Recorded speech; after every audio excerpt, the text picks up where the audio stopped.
अस्सलाम वालेकुम नाज़रीन, प्रोग्राम बिनते हवा में आया ज़ायदा ताजबलो। नाज़रीन, असांजी सोसाइटी में जॾहिं असांजी औरत ॿाहिरि निकिती त हुनखे केतिरा ई मसला हुया। मुख़्तलिफ़ जॉब्स हासिल करण लाइ नौकरियूं अहिड़ियूं हुयूं जिन हुननि कॾहिं सोचियो न हो, छो त हमेशह असांजी औरत सिर्फ़ु टीचिंग ताईं या हिकिड़े उस्ताद ताईं या हिकिड़े डॉक्टर हुजण ताईं महदूद थी वई। पर जॾहिं हुन कुझु नवां शोभा चूंडिया त समाज में केतिरा ई सवाल बि उथिया ऐं हुन लाइ केतिरा मसइला बि पैदा थिया, कुझु चैलेंजिस बि हुया ऐं पर अॻियां हुननि लाइ कुझु मौक़ा बि वरी पैदा थिया। त उहे कहिड़ा शोभा हुआ? उन में हिकिड़ो शोभो अहिड़ो आहे जेको शायदि मुश्किल बि आहे, पर अॼुकल्ह जे असांजी जेका छोकिरी आहे, असांजी जेका औरत आहे, उनखे एंजॉय बि करे थी, ऐं उहो आहे वकालत जो शोभो। असांजे वकालत जे शोबे में असांजूं केतिरियूं छोकिरियूं अची चुकियूं आहिनि, पर हिन शोबे में अचण सां कहिड़ा कहिड़ा उन्हनि खे मसइला बि पेश आया ऐं अॻियां कहिड़ा कहिड़ा चैलेंजिस उन्हनि खे नज़र था अचनि ऐं उन्हनि खे कहिड़ा अॻियां मौक़ा मिलिया आहिनि ऐं कहिड़ी उन्हनि खे तवक़ो आहे त असांखे हिते मौक़ा मिलंदा। मूंखे बि ख़ुशी थींदी तव्हां मुंहिंजे प्रोग्राम में शामिलु थियो ऐं कंटिन्यूअसली प्रोग्राम ॾिसंदा रहियो। त मां तव्हांखे तारीफ़ करायां थी पंहिंजे महिमाननि सां जेके मुंहिंजा प्रोग्राम में महिमान मौजूदु आहिनि। ऐं एडवोकेट फ़ाइज़ा शेख, वकील आहिनि हाई कोर्ट में, advocate Amreen Siyar, librarian Hyderabad high court, advocate Tanzila, human rights activist. तव्हां प्रोग्राम में भली कार चवां थी। सभिनी खां पहिरीं मां हलंदसि एडवोकेट फ़ाइज़ा शेख खां। फ़ाइज़ा शेख, असांजे कानून जे शोबे में जेके छोकिरियूं अचनि थियूं, जेके निंगरियूं अचनि थियूं, उन्हनि लाइ कहिड़ा कहिड़ा चैलेंजिस आहिनि जेके तव्हांखे महसूस थिया? अस्सलाम वालेकुम। सबसे पहले तो जो चैलेंजेस मैं देखती हूँ लेडीज़ को फेस करने पड़ते हैं, सबसे पहले तो जब आप एक मर्दों की फील्ड में आते हैं तो सबसे पहले अपने घर वालों को ही कन्विंस करना सबसे मुश्किल तरीन काम होता है। और जब आप उस चीज़ को फेस करते हैं तो फिर इसके बाद जो है चीज़ें मुश्किल के बाद आसान होती जाती हैं। तो इसी तरीके से जो है वो मैं इस चीज़ को इस तरह देखती हूँ कि जब पहली दफ़ा आप कोई काम करने निकलते हैं तो वो मुश्किल होता है, लेकिन जब आप उसको करते रहते हैं तो वो आसान हो जाता है। तो मैं अब अमरीन की तरफ आऊँगी। अच्छा हलूं था अमरीन ॾांहुं। अमरीन, तव्हांखे कीअं महसूस थियो? कहिड़ी मुश्किलात हुयूं जेके तव्हांखे पेश आयूं या तव्हां महसूस कयूं पंहिंजी फील्ड में अचण वक़्तु? जेका मूंखे अल्हम्दुलिल्लाह हिन फील्ड में अराउंड 10 साल थी चुका आहिनि। हिन 10 साल जे पीरियड में जेको इनिशिएटिव असांजो पीरियड हुयो उन में त काफ़ी सारा असांखे चैलेंजिस आया। पहिरीं त ख़बर ई न पवंदी कि हिन फील्ड में असांखे एक्चुअली में करणो छा आहे, छो त इलाही हिकिड़ो मिनिमम असांजो क्वांटिटी हूंदी आहे फीमेल जी, छो त मेल डोमिनेंस फील्ड चयो वेंदो आहे। एंड डेफिनेटली ईअं ई आहे।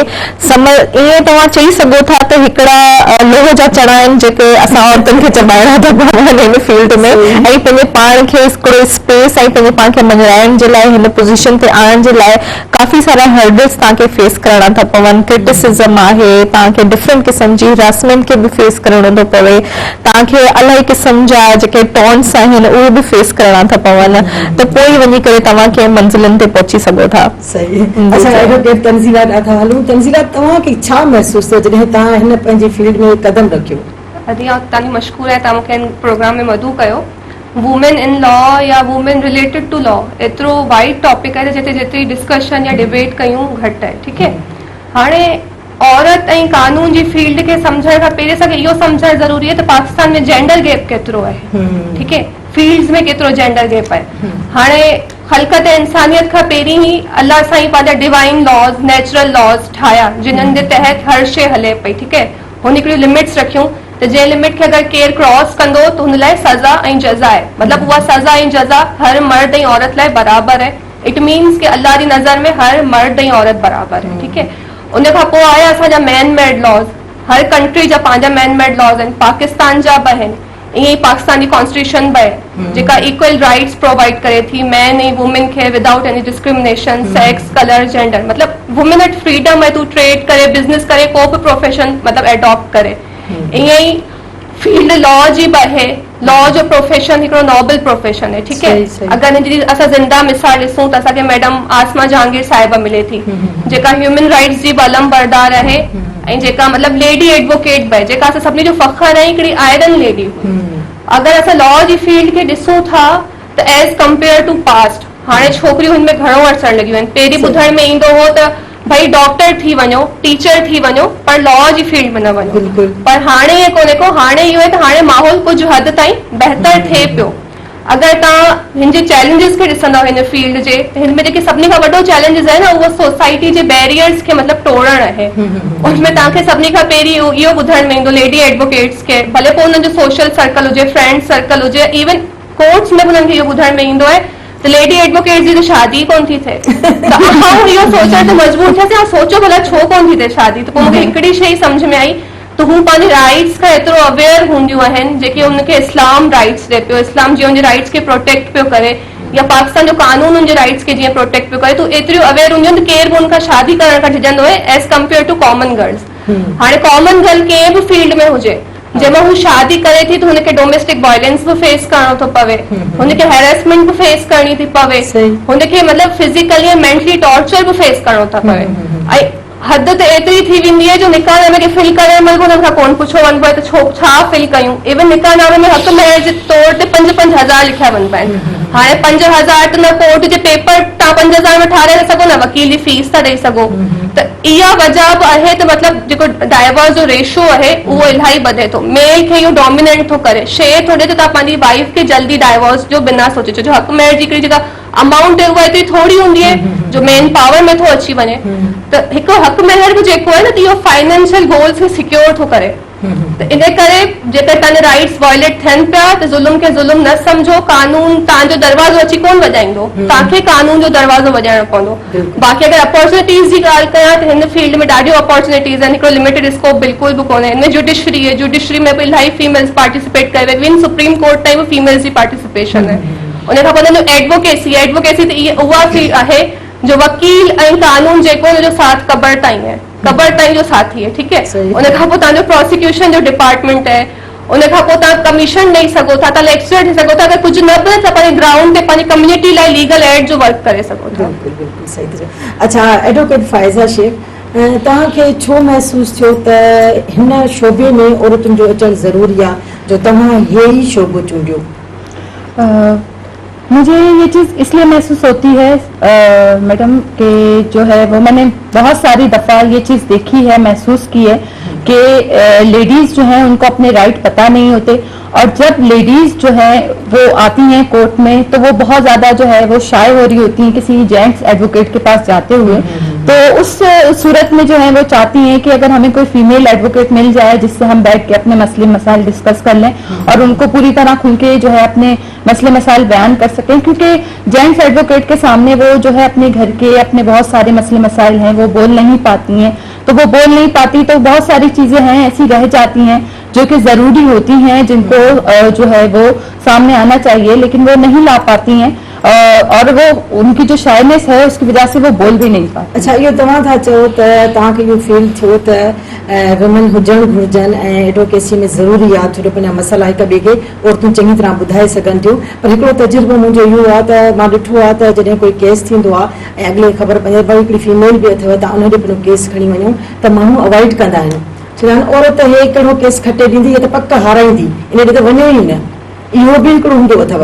जी जी बिल्कुल ऐसा होता है, और ये इस वजह से होता है क्योंकि हमारे यहाँ पर जो है अभी भी जो है वो लेडीज जो है उनको अपने जो है वो स्किल्स जो है वो बेहतर तरीके से खुल के बताने का मौका नहीं मिलता, और जब वो एज अ जूनियर आती हैं तो तब भी उनके ऊपर भरोसा नहीं किया जा रहा होता। सोसाइटी जे असल माशरो हिन ते एतबार अञा बि कोन थो करे, एतिरा स्किल्स हूंदा ऐं हीअ केस खटे सघे थी। यकीनन इहा ई ॻाल्हि आहे जी जंहिंजे करे माण्हू अवॉइड कनि था ऐं नथा औरतुनि खे ॾियनि। जी जी बिल्कुल इहो थिए थो। अच्छा अम्बरीन साल, जेके औरतूं अची थियूं वञनि वकालत में, ज़ाहिरा कोर्ट में अची वयूं, अची हुते बीठियूं त मुख़्तलिफ़ क़िस्मनि जा हुननि जे चौधारी माण्हू हूंदा आहिनि, उन्हनि में मुजरिम बि हूंदा आहिनि, मुलज़िम बि हूंदा आहिनि ऐं हिकिड़ी आम पब्लिक बि हूंदी आहे, वकील बि हूंदा आहिनि। उते औरत खे कहिड़ा कहिड़ा मसइला आहिनि जेके उहो ॾिसे थी, उन पंहिंजी फील्ड में उनखे कहिड़ा मसइला नज़र अचनि था, या उन औरत खे कि असांजे पंहिंजे साम्हूं जेके बीठल माण्हू आहिनि उहे केतिरे क़दुरु हुनजी हेल्प कनि था या हुनखे वधीक तनक़ीद निशानो बणाइनि था? असल में असां औरतुनि खे जीअं आऊं तंज़ीला खे सेकेंड कंदसि कि औरतुनि खे हिन फील्ड में एतिरी त तव्हांखे बोल्डनेस, एतिरो पावरफुल तव्हांखे ही यूनिफॉर्म करे थी छॾे ताके एतिरो अवेयर करे थी छॾे जो तव्हां पंहिंजे राइट्स जे लाइ फाइट कंदा आहियो, पंहिंजे राइट्स खे प्रोटेक्ट कंदा आहियो। यू नो कि तव्हांखे कहिड़े हंध ते छा ॻाल्हाइणो हूंदो आहे, यू नो कि तव्हांखे कहिड़े हंध ते कहिड़े स्टेप में किथे छा एक्शन्स करणो हूंदो आहे। अहिड़ी वजह सां जॾहिं असां हिन फील्ड में छोकिरियूं अचनि पियूं, हींअर त माशाल्लाह इलाही सारियूं छोकिरियूं असांजी फील्ड में अचनि पियूं ऐं उन्हनि खे इलाही सारियूं हिरासमेंट जो फेस करणो थो पवे असांजे सीनियर्स जी तरफ़ां ई। इलाही क़िस्म जी हिकिड़ी हिरासमेंट हूंदी आहे जेका अनसाउंड हूंदी आहे, अनएक्शन्स हूंदी आहे, जेको तव्हां आई टू आई पंहिंजी बॉडी लैंग्वेज के थ्रू हर साम्हूं वारे माण्हू खे अनकंफर्टेबल फील कराईंदा आहियो। त सेकेंडली असांखे हुते हिकिड़ा अजीब किस्म जा हिकिड़ा चइजे कि कैरेक्टर असैसिनेशन जो निशानो ठाहियो वेंदो आहे। जीअं त तव्हां अगरि हुते कंहिं पंहिंजे कुलीग सां गॾु आहियो, कंहिं पंहिंजे सीनियर सां गॾु आहियो या कंहिं पंहिंजो एतिरो सुठो दोस्त आहे, इवन दो तव्हां पंहिंजे भाउ सां गॾु बि वेठा आहियो and the other person don't know, त हू हुनजे नाले बि के हाणे हा ग़लति सोच ई रखनि। एग्जैक्टली उहो ई असांजो हिकिड़ो मिथ ठहियल आहे। ऐं इहो ई चवंदसि त मेल डोमिनेंसी आहे असां वटि, त इन जे करे हुननि जो हिकिड़ो ई सर्किल आहे जेको राउंड एंड राउंड असांजे चौधारी घुमे पियो। उने में तब्दीली आणण इलाही सुठी ॻाल्हि आहे, थियणु घुर्जे। ऐं आउं ॾिसां पई कि इन फ्यूचर, छो त 2023 जीअं ई स्टार्ट थियो आहे त हुन में असांजी पॉलिटिक्स, ॿाहिरि जी पॉलिटिक्स ॾिठो वञे त माशाल्लाह सां आउं फर्स्ट लेडी आहियां जेको एग्जीक्यूटिव सीट ते आई आहे। इहे मेल ई आहिनि जिन्हनि असांखे सपोर्ट बि कयो आहे, जिन्हनि बिल्कुलु ॾिसो न पंज ई आङुरियूं बराबर त न आहिनि। एग्जैक्टली इहे आहिनि, पर चैलेंजेस आहिनि, हिरासमेंट जो बि फेस करणो थो पवे तव्हांखे, काफ़ी सारियूं आहिनि। पर आउं हुननि पंहिंजी न्याणियुनि ऐं छोकिरियुनि खे इहो ई मैसेज ॾींदसि, कॾहिं बि पंहिंजे पाण खे वीकनेस सम्झो, कॾहिं बि पंहिंजे पाण खे लेट डाउन करे ऐं डिग्रेड थी करे ऐं डिसहार्ट थी करे घर में वेहो न, फाइट कयो। चैलेंजेस ऐं इहे सभु शयूं तव्हांखे हर फील्ड में फेस करणियूं थी पवनि। इवन तव्हां मार्केटनि में वञो था तॾहिं बि तव्हांखे इहे शयूं फेस करणियूं थी पवनि। पर हीअ जेका लॉ जी फील्ड आहे हीअ तव्हांखे इलाही हिकिड़ो स्ट्रॉन्ग ठाहे थी छॾे, तव्हांखे मेंटली इलाही स्ट्रॉन्ग ठाहे थी छॾे, तव्हांखे हिकिड़ो फाइट करण जो इंकरेजमेंट अची थो वञे। तव्हांखे ख़बर आहे तव्हांखे जॾहिं each and everything when U knowledge तव्हांखे जॾहिं ईंदी आहे तव्हां पंहिंजे पाण खे पावरफुल सम्झणु शुरू थी वेंदा आहियो। त बसि these are the main reason जिन्हनि जी वजह सां असांजी छोकिरियूं कुझु जेके आहिनि हू थोरो सो बैक स्टेप बि थी वेंदियूं आहिनि। घर जे तरफ़ खां बि प्रेशर काफ़ी मोस्टली ईअं बि हूंदो आहे त घर जे तरफ़ खां प्रेशर हूंदो आहे, घर वारा छा चवंदा। असांजी टाइमिंग्स हिकिड़ी पर्टिकुलर न आहे, और टाइमिंग्स हूंदियूं आहिनि, ऑफिस जा राति जो टाइमिंग्स हूंदा आहिनि। अच्छा प्रोग्राम जारी आहे, पर असां वठंदासीं हिकिड़ो नंढिड़ो ब्रेक, असां जल्दी मोटूं था। मेरा सां गॾु रहिजो।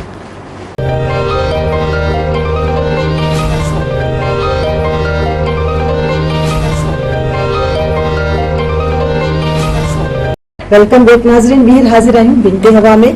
अच्छा एडवोकेट तंज़ीला, तव्हां मुख़्तलिफ़ ॻाल्हियूं ॿुधायूं त हिकिड़ो माण्हू जेको LLB करे थो उन लाइ मुख़्तलिफ़ फील्ड्स अची वञनि थियूं कानून जूं, त छोकिरियुनि लाइ ख़ासि तौर ते कहिड़ी मुनासिब सम्झी वञे थी? मुंहिंजे हिसाब सां त हर फील्ड ई छोकिरियुनि लाइ मुनासिब आहे। छो जो मुंहिंजे नज़दीक असां औरत खे हिकिड़ी स्पेशल मखलूक करे ट्रीट छो था कयूं? जॾहिं जेंडर गैप कोन्हे, असां इक्वल आहियूं त हर फील्ड इंसान जे लाइ इक्वल हुजणु घुरिजे न। पोइ उहो लॉ आहे या लॉ सां रिलेटेड का बि फील्ड आहे, तव्हां ॾिसो हर फील्ड में छोकिरियुनि पंहिंजो नालो चमकायो आहे। पोइ उहा एडवोकेसी हुजे, उहा जुडिशरी हुजे, पर मोस्टली छोकिरियूं जेके आहिनि उहे जुडिशरी जी तरफ़ वञनि थियूं, एडवोकेसी तरफ़ कोन थियूं अचनि। तव्हांजे सवाल जो जवाब बि इन में इहो जेको तव्हां चओ था त फीमेल्स ते माण्हू ट्रस्ट छो कोन था कनि, लिटिगेशन में पंहिंजा केसिस छो कोन था ॾियनि? छो जो फीमेल ते माण्हू ट्रस्ट कनि था, पर जुडिशरी में जॾहिं हू जजमेंट्स ॾियनि थियूं, जॾहिं हू केसिस खे जज कनि थियूं। हाणे जुडिशरी खां मथे को डिपार्टमेंट ई कोन्हे को, उनजे अलावा तव्हांजा ॿिया डिपार्टमेंट्स आहिनि जंहिंमें सर्व करे सघनि थियूं, लेक्चरर्स थी सघनि थियूं, लॉ पढ़ाए सघनि थियूं, हू पंहिंजी कम्युनिटी लेवल ते तव्हांखे लीगल एड ॾेई सघनि थियूं, एज़ अ पैरा लीगल हू कमु करे सघनि थियूं। अच्छा तव्हां पहिरें सवाल में हिकिड़ी ॻाल्हि कई हुई त माण्हू अक्सर चवंदा आहिनि त लॉ न कजो, लॉ में न अचो, छो चवंदा आहिनि माण्हू? इहो असांखे अॼु ताईं ॿुधण में ईंदो आहे लॉ न कजो, लॉ में न अचिजो। मूंखे जेको लॻे थो न उहो ईअं थो लॻे त लॉ तव्हांजी निंड ख़राब थो करे, लॉ तव्हांखां तव्हांजो कंफर्ट ज़ोन वठे थो, तव्हांखे एफर्ट्स करणा था पवनि, तव्हांखे टाइम ॾियणो थो पवे। हाणे तव्हांखे लॉ जी फील्ड में तव्हां इहो कोन्हे तव्हां हिकिड़ी बिल्डिंग में AC जे अंदरि वेठा आहियो, लॉ जी फील्ड तव्हांखां एतिरो स्ट्रगल वठे थी, तव्हांखे सनलाइट में फाइल्स खणी हिकिड़े कोर्ट खां ॿिए कोर्ट ताईं वञणो पवंदो आहे, तव्हांखां स्ट्रगल इलाही वधीक थो घुरे। घणा माण्हू इन करे अवॉइड कंदा आहिनि, घणा इन करे अवॉइड कंदा आहिनि जो चवंदा आहिनि मेल्स जी फील्ड आहे, क्रिमिनल्स हिते अचनि था कोर्ट्स में, ऐं जेके इन तरह जा माण्हू आहिनि उहे था अचनि, पर इहो सॼो असांजे दिमाग़ जो फितूर आहे। जॾहिं असां मेंटली प्रिपेयर थी वेंदा आहियूं त असांखे का शइ करणी आहे, मतिलबु बिनते हवा प्रोग्राम जो नालो आहे, त बिनते हवा अगरि फीमेल अगरि आहे नाज़ुक त गुल खां वधीक नाज़ुक आहे, नरम आहे, पर जेॾी महिल हू को इरादो करे थी त हू बिल्कुलु चट्टान वांगुरु कठिन थी भी थी रहे, पोइ हुनजे इरादनि खे केरु तोड़े कोन थो सघे। बिल्कुलु यकीनन तो जे भी फील्ड में वञो इहो ई सोचे वञो। सही। अच्छा, एडवोकेट फाइज़ा, जेके छोकिरियूं ॿाहिरां पढ़ी अचनि थियूं, ॿाहिरां ईअं चऊं त वकालत जी डिग्री वठी अचनि थियूं, उन्हनि खे हिते कहिड़ी मुश्किलात पैदा थियनि थियूं उन्हनि जे लाइ, ख़ासि तौर ते इदारा आहिनि या फॉर्म्स आहिनि त उहे थोरो अवॉइड कनि था इन्हनि छोकिरियुनि खां। तव्हांखे कीअं महसूसु थियो त उहे जेके छोकिरियूं ॿाहिरां पढ़ी आहियूं त उन्हनि खे हिते मुश्किलात छो थियूं पेश अचनि?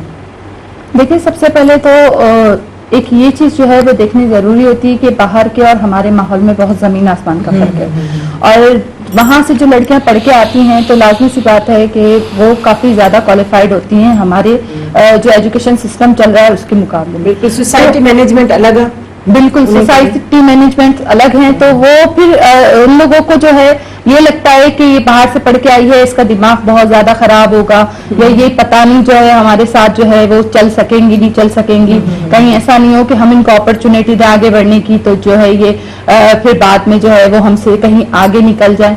तो ये सारी चीजों की वजह से जो है वो लड़कियों को जो है हमेशा पीछे रखते हैं और लड़कियों को आगे बढ़ने नहीं देते।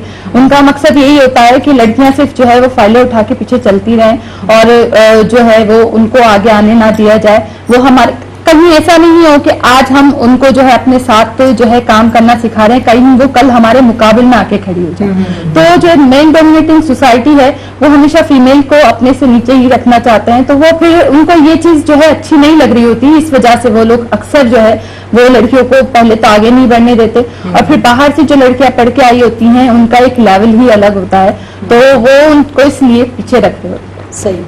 अच्छा, अमरीन सियाल, असां वटि जेकॾहिं हिकु आम औरत जेकॾहिं ऑफिस में थी कमु करे या कंहिं इदारे में कमु थी करे त या कंहिं इंस्टीट्यूट में आहे त उनखे उते हिरासमेंट जो ज़ाहिर आहे हिकिड़ो इशू थिए थो, उनखे मुंहुं ॾियणो थो पए, त उन लाइ उनखे चवंदा आहिनि त वञी बाबा साम्हूं अची केस कर, या उन माण्हू नाले ते कुझु छा जेको बि हूंदो आहे कानूनी तौर ते जेका कार्रवाई आहे उहा अची करायो, त औरतूं थोरो अवॉइड कंदियूं त असां कोर्ट में हाणे कीअं वञूं, ॻाल्हि जेका आहे ओपन थी वेंदी ऐं सभिनी खे ख़बर पवंदी।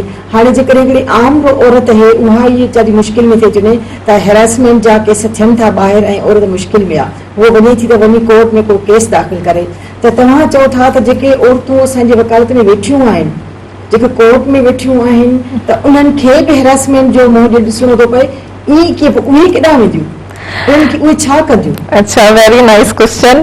असल में असांखे जॾहिं हिरासमेंट फेस करणी थी पवे, सभिनी खां पहिरीं त असां ई छोकिरियूं थी करे जॾहिं ईंदा आहियूं त डिॼंदा आहियूं कि हाणे हिन फलां माण्हू खे असां कीअं शटअप कॉल ॾियूं, हिनखे कहिड़े तरीक़े सां रेज़िस्ट कयो वञे जो असां हिन स्पेस खां निकिरूं। ऐं वो हिरासमेंट में ज़ोन में विझण वारा असांजा सो कॉल्ड सीनियर ई हूंदा आहिनि जेके असां सां गॾु प्रैक्टिस करण वारा हूंदा आहिनि। सम कुलीग्स बि अहिड़ा हूंदा आहिनि असांजा। आई एम सॉरी, ऐं सभिनीनि जे लाइ इहो कोन थी करियां कि पर फ्यू माण्हू आहिनि जेके इहे कंदा आहिनि, पर हुननि जी नज़रुनि खां ई माना ईअं साम्हूं वेठा में नज़रूं ई अहिड़ियूं हूंदियूं आहिनि जेको असांखे क्लिक थींदो पियो आहे कि हीअ माण्हू असांखे हिरास करे पियो। किथे पढ़ियो हो त औरत जेका आहे सा मर्द जी नज़र ॾिसी नज़र एग्जैक्टली नज़र में इज़त आहे या न आहे या न कहिड़ी नज़र सां औरत खे ॾिसी। अच्छा, अल्लाह पाक ने औरत खे हिकिड़ो सिक्स सेंस अहिड़ो ॾिनो आहे जेको वाक़ई में हू सम्झी वेंदी आहे कि हिन बंदे जो जेको एक्ट आहे, जेका नज़र आहे, वो रिस्पेक्टफुल आहे या न आहे, उहो सम्झ में अची वेंदो आहे। अहिड़े तरीक़े सां जॾहिं असां इहे चीज़ूं फेस कंदा आहियूं, असां त सभिनी खां पहिरीं घबराइजी वेंदा आहियूं, छो त असां जॾहिं बि का ॻाल्हि कंदासीं सभिनी खां हा तूं वॾी सुहिणी आहीं, जेको तुंहिंजे पहिरीं सभु लॻंदा, मतिलबु हिकिड़ो माण्हू करे थो, ॿियो करे थो, टियों करे, सभु तव्हांजे पहिरीं छो लॻंदा आहिनि। ऐं नालो न वठंदसि, हींअर असांजे हाईकोर्ट में इलाही सारो हिकिड़ो ई स्कैंडल हलियो हुयो ऐं जाम सुठे हिकिड़ो नोबल पर्सन जे लाइ थियो हुयो, ऐं हू हिकिड़ी छोकिरी जेका जूनियर हूंदी, पर आउं नाला न वठंदसि हिते, पर उहो स्कैंडल हली हुन छोकिरी जो छा थियो, हुन छोकिरी वकालत छॾे ॾिनी, लाइसेंस सस्पेंड थी वियो हुनजो, हुन सभु कुझु कुछ छॾे करे हिकिड़े कॉर्नर ते घर में वेठी आहे। ही असांजो अलमियो आहे। अगरि तव्हां कंप्लेन कंदा तव्हांजो हशर ही थींदो आहे। पर हिकिड़ो लॉबीज़ ठहियल आहिनि, इतनो ह्यूज पावरफुल लॉबीज़ आहिनि जेको तव्हां कंप्लेन कयो बि, तव्हां पंहिंजो पावर यूज़ करियो बि त उनखे तव्हां ब्रेक नथा करे सघो। मां हिन पॉइंट ते इहो चवंदसि हिकिड़ो टैबू आहे। अल्हम्दुलिल्लाह हींअर असांजूं छोकिरियूं जेके आहिनि हू डे बाय डे इंक्रीज़ थींदियूं पियूं वञनि, असांजा वोट इंक्रीज़ थींदा पिया वञनि, असांजी छोकिरियूं एग्ज़ीक्यूटिव सीट ते अचनि पियूं, सुप्रीम कोर्ट ताईं वञनि पियूं। त जॾहिं असांजी लॉबी स्ट्रॉन्ग थी वेंदी न, तॾहिं असां पोइ हुननि खे शटअप कॉल ॾियण जहिड़ा थी वेंदासीं। तॾहिं हू असां सां वेही करे हिकिड़ो टेबल टॉक कंदा, बार्गेनिंग कंदा, पोइ ही शयूं जेके स्मूथली सेट थी वेंदियूं। पर राइट नाउ जेको थोरो सो आहे हू थोरो सो मुश्किल लॻे पियो, पर इंशाल्लाह होपफुली इन फ्यूचर आउं ॾिसां पई त इहे सभु चीज़ूं सेट थी वेंदियूं। अच्छा अमरीन, अक्सर चयो वेंदो आहे त औरत हैरेसमेंट जो शिकार थिए थी, पर मां ॿुधो आहे त मर्द बि थियनि था ऐं उन्हनि खे औरतूं हैरेस कनि थियूं। ऐं जेकॾहिं हिकिड़ी वकील अॻियां हुजे ऐं हिकिड़े माण्हूअ खे उहा हैरेस करे, उहो वीचारो माण्हू त डिॼी वेंदो त हाणे मां छा कयां, उहो त वरी कोर्ट में बीह रहंदो। एग्ज़ैक्टली इहो बि हिकिड़ो सेकेंड पॉइंट ऑफ व्यू आहे, हिकिड़ो सेकेंड अलमियो असां चई सघूं था। पर ॾिसो न, आउं इहो चवंदी आहियां कि लेडीज़ जॾहिं खां वुमन एम्पावरमेंट आहे, इलाही सारियूं चीज़ूं जेके आहिनि वुमन जे हक़ में अची वियूं आहिनि, स्मूथली हलणु शुरू थी वियूं आहिनि, हुननि जे लाइ अपॉर्चुनिटीज़ आहिनि। हूअ हाणे शोल्डर टू शोल्डर पंहिंजे पाण सां गॾु मर्दनि सां गॾु हलनि बि पियूं। हिकिड़ो अलमियो हूंदो हुयो तव्हां त जॾहिं असांजी जुडिशरी में फीमेल्स जो नालो किथे बि न हूंदो हुयो, तव्हां फ्यू चंद हिकिड़ी छोकिरियूं हूंदियूं हुयूं जेके जुडिशरी में हूंदियूं हुयूं। हींअर माशाल्लाह सां हिकिड़ो ह्यूज लिस्ट ठही आहे जंहिंमें अपॉइंटमेंट्स थियनि पियूं इलाही शइ। पर आउं अपर लेवल जी ॻाल्हि कोन कंदसि, पर मां हेठि जी ॻाल्हि कंदसि त उहे अची थी वञनि हुन शइ में। रही ॻाल्हि के मेल जो हिरासमेंट थियणु, त हाणे हुते इहो बि अलमियो अची थो वञे त जॾहिं फीमेल अगरि हुनखे बाक़ाइदे हिकिड़े ब्लैकमेलिंग वारे पॉइंट ते खड़ी थी अचे कि अगरि तूं हीअं कंदे त असां हीअं कंदसि, बिकॉज कि असांजो राज आहे, असां कोर्टनि में चढ़ी वञूं त वुमन एम्पावरमेंट आहे, वुमन लाइज़ आहे। केतिरे ई NGOs जेके आहिनि वुमेन्स ते कमु कंदियूं आहिनि, सभु हिकिड़ी मुठ थी करे बीह रहंदा आहिनि ऐं हुन मर्द जो थी वेंदो आहे। पर ॾिसो न, उन जे लाइ बि असांजी कॉन्स्टिट्यूशन में केतिरा ई आर्टिकल्स आहिनि जेको मर्द खे बि प्रोटेक्ट कनि था। जीअं असां फीमेल्स में वञूं था ऐं खुला जो हिकिड़ो फाइल था करे छॾियूं सूट, त उन जे लाइ उन जे बनस्बत वरी हिकिड़ो कॉन्जुगल राइट्स बि आहिनि जेके असांजे मेल के राइट्स खे प्रोटेक्ट करे थो। त ईअं न आहे, दीज आर द पैरेलल जेके खणी करे हलूं था, जिथे हर्डल्स मेल के आहिनि त उते फीमेल्स के बि आहिनि। चलो अक्सर मां ॿुधो आहे त अहिड़ी औरतूं जेके हैरेस कनि थियूं मर्दनि खे, उन लाइ ख़बर अथव छा चवंदा आहिनि, वॾी ब्लैकमेल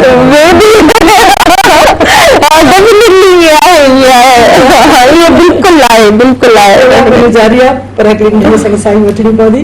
नाज़रीन, वक़्तु थियो हिकिड़ी नंढड़ी साई जो, असां जल्दी मोटूं था, असां सां गॾु रहिजो।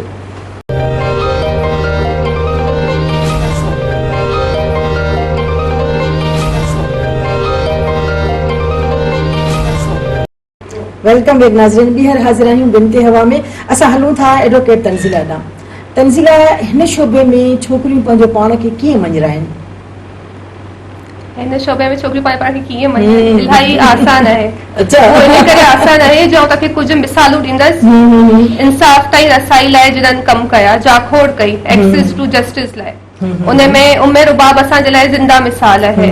त हू कीअं ज़ुल्म जे अॻियां डटिजी वई आहे इंसाफ़ ताईं रसाई हासिल करण लाइ। ठीक है, अगर लॉ जी फील्ड खां हटाए ॾिसूं त माई झंडो खे ॾिसी वठो था, जंहिं पंहिंजे पूरे घर बार खे कुर्बान करे छॾियो। हुते जस्टिस डिलेड ज़रूर हो, पर हू बि अमर थी वई।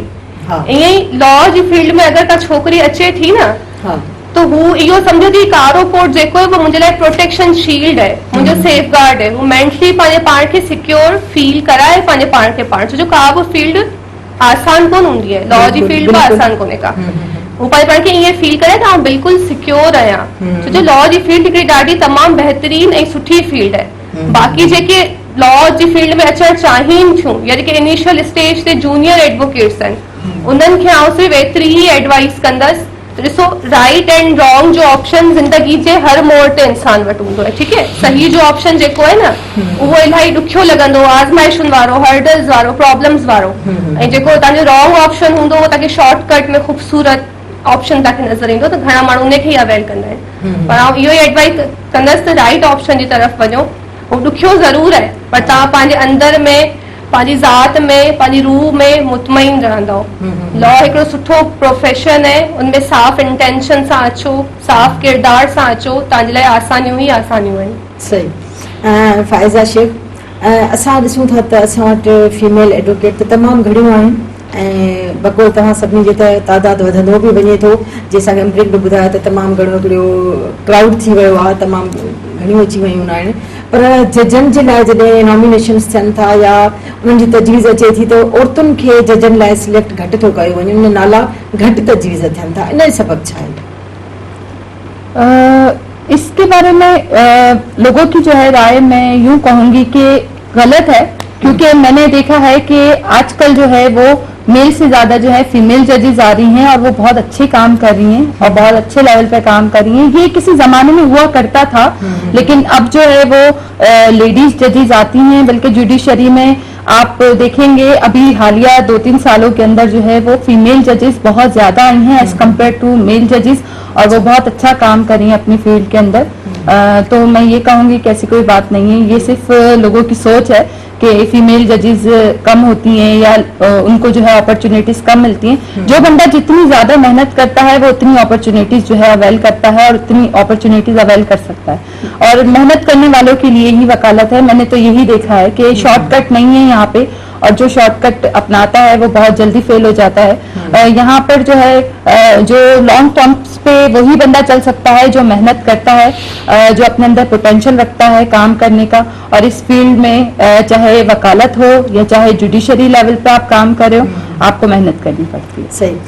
अच्छा अमरीन ॾांहुं था हलूं। अमरीन सियाल जेके औरत वकील आहे उहा कहिड़े क़िस्म जा केसिस खणणु वधीक पसंदि कंदी आहे या हुनखे उहे लॻंदो आहे त मां हिन में कंफर्टेबल आहियां मुंहिंजे लाइ सही आहिनि? अच्छा असल में असां वटि त इहा शइ आहे कोन छो त मां पाण जेको आहे क्रिमिनल लॉयर आहियां ऐं मां क्रिमिनल जेल अपील जेके 302 डेथ पेनल्टी आहे और लाइफ इम्प्रिजनमेंट आहे 9C जा आहिनि उहे हलाईंदी आहियां। पर मुंहिंजे ख़्याल में त अहिड़ो कुझु रिस्ट्रिक्शन्स न हुजणु खपे। हिन ई वकील जे लाइ असां मेल फीमेल त कंसिडर ई नथा करियूं लॉ जी फील्ड में। त जॾहिं तव्हां पंहिंजी फील्ड में अची था वञो देन यू शुड बी न पर्टिकुलरली इहो न हुजे त ही मुंहिंजी बाउंड्रीज़ आहिनि इन जा ई केसिस आउं खणंदुसि ऐं ॿियो नथी खणी सघां। त मुंहिंजे ख़्याल में इहो न हुजणु खपे। पर रही ॻाल्हि कि हर फील्ड में अचण खां पोइ हर हिकिड़े एग्ज़ैक्टली मां उन ते अचां पई त जॾहिं तव्हां फील्ड में इन थींदा आहियो पोइ तव्हांजे लाइ हिकिड़ी स्पेशलिटी अची वेंदी आहे कि मूंखे कॉर्पोरेट साइड वञिणो आहे बैंकिंग साइड वञिणो आहे। उहो हर कंहिंजी पंहिंजी पंहिंजी चॉइसिस हूंदियूं आहिनि।